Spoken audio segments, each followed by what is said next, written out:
नमस्कार, स्वागत है आपका हमारे आचार्य यागेंद्र मिश्रा चैनल पर। पितृपक्ष में किसी भी दिन गाय को खिला दें, ये एक छोटी सी चीज़, पितरों को मिलेगी मुक्ति, वर्षों के पितृदोष होंगे समाप्त। दोस्तों, पितृपक्ष चल रहे हैं। पितृपक्ष भाद्रपद माह की पूर्णिमा तिथि से शुरू हो जाते हैं और अश्विनी मास की अमावस्या पर समाप्त होते हैं। अश्विनी मास के अमावस्या को सर्वपितृ अमावस्या कहा जाता है। पितृपक्ष पूरे 16 दिनों के होते हैं। इन्हें श्राद्ध पक्ष और कनागत भी कहा जाता है। पितृपक्ष पितरों को समर्पित होते हैं। पितृपक्ष पूर्वजों के प्रति सम्मान और श्रद्धा के प्रतीक इस दौरान पितरों के निमित्त ही कार्य किए जाते हैं। किसी भी तरह के शुभ कार्य, विवाह, मुंडन, गृह प्रवेश आदि वर्जित रहते हैं।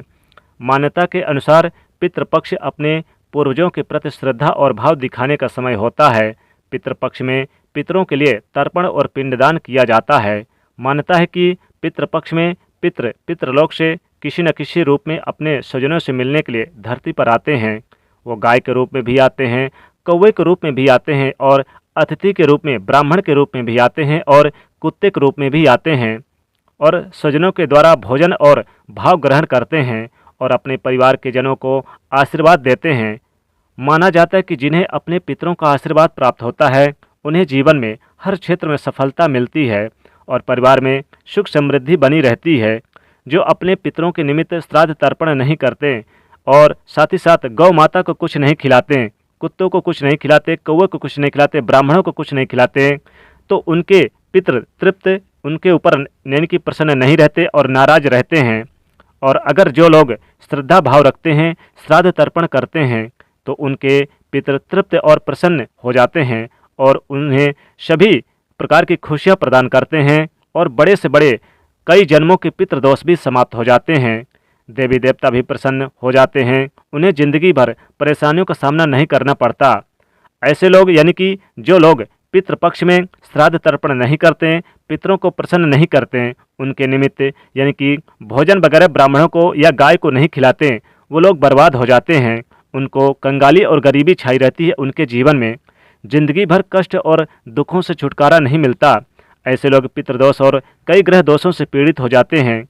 पितृपक्ष में यमराज पितरों को श्राद्ध तर्पण करने के लिए पृथ्वी पर किसी न किसी रूप में भेज देते हैं, चाहे ब्राह्मण का रूप हो या गाय के रूप में जरूर भेज देते हैं। दोस्तों, पितृपक्ष वो समय होता है जब हम अपने पितरों को यानी कि जरूर कुछ न कुछ उनके निमित्त श्राद्ध तर्पण करते हैं और खासकर गाय को भोजन खिलाते हैं, ब्राह्मणों को भोजन खिलाते हैं। दोस्तों, पितृपक्ष के दौरान गाय की पूजा करना और गाय को भोजन खिलाना काफ़ी श्रेष्ठ माना गया है। सुख समृद्धि और धन वैभव की प्राप्ति इससे होती है। अगर आप पितृपक्ष के दौरान अगर आप गाय को कुछ नहीं खिलाते तो पितृपक्ष नाराज हो जाते हैं, क्योंकि पितृपक्ष में गाय के रूप में हमारे पितर आते हैं। साथ ही गाय में 33 करोड़ सभी देवी देवताओं का वास होता है। और दोस्तों, अगर आप गाय को ये एक चीज़ खिला देते हैं पितृपक्ष के किसी भी दिन, तो निश्चित तौर पे धन से मालामाल बन जाएंगे और कई जन्मों के पितृदोष हो जाएंगे समाप्त। पितरों को मिलेगी प्रसन्नता, खुशी।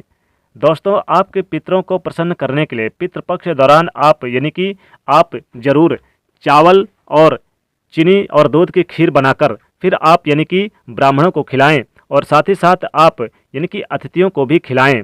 दोस्तों, इस दिन गाय की पूजा करना, गाय की सेवा करना काफ़ी श्रेष्ठ माना गया है। दोस्तों, सबसे पहले तो आप सूर्य उदय से उठ जाया करें आप डेली पितृपक्ष में, और पितृपक्ष के किसी भी दिन आप यानी कि थोड़ा सा आटा ले लें और आटे को लेकर फिर आप इसकी रोटी बना लें। दोस्तों, पितृपक्ष में सबसे पहली रोटी या फिर जो आप भोजन बना रहे हैं, जैसे कि पूड़ी कचौड़ी वगैरह बना रहे हैं, तो पका हुआ भोजन बनाकर फिर आप यानी कि उसमें थोड़ी सी खीर भी बना लेनी। खीर तो आपको अगर भोजन आपके घर में यानी कि जिनकी तिथि है तो बहुत सारे भोजन बनेंगे, तो ब्राह्मणों को भी खिलाएंगे, तो आप उसमें यानी कि पूड़ी बना रहे हैं तो पूड़ी पहली पूड़ी निकाल कर, या रोटी बना रहे हैं तो रोटी, वैसे पक्का भोजन बनाना चाहिए।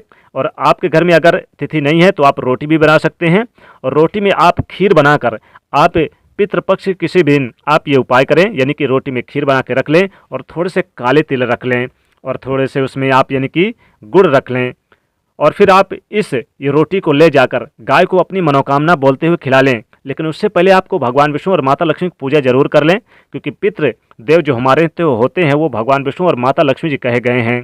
पितृपक्ष के रूप में भगवान विष्णु और माता लक्ष्मी का पूजन जरूर करें, क्योंकि उन्हीं में हमारे पितृदेवों का निवास माना जाता है। तो पहले भगवान विष्णु और माता लक्ष्मी की पूजा करें, फिर आप गाय को आप रोटी में थोड़े से काले तिल, खीर रखकर और थोड़े से गुड़ रखकर आप जरूर खिला दें। दोस्तों ऐसा करके फिर 3 बार गाय की परिक्रमा करें, अपनी मनोकामना बोलें और पितृदो यानी कि जो भी आपके कुंडली में पितृदोष या फिर किसी प्रकार के ग्रह बाधाओं से परेशान हैं या धन संबंधित चीज़ों से परेशान हैं, तो आप प्रार्थना जरूर करें। पितरों को मिलेगी इस प्रकार से मुक्ति, वर्षों के पितृदोष हो जाएंगे आपके समाप्त। अगर आप ऐसा करते हैं तो पितर आपके ऊपर प्रसन्न हो जाते हैं और मृत्यु दंड पितृदोष भी हो जाता है खत्म। दोस्तों पितृपक्ष चल रहे हैं, पितृपक्ष के किसी भी दिन आप गाय को जरूर यानी खिलाएं। खासकर एक मुट्ठी यानी घास ले लें और घास में आपके घर में बनी पहली रोटी ले लें, उसमें थोड़ा सा काला तिल रख लें और थोड़े से खीर रख लें, और अगर खीर नहीं है तो थोड़ी सी दही रख लें। दही भी पितृपक्ष में खाई जाती है और विशेषकर पितरों के निमित्त गाय को खिलाई जाती है।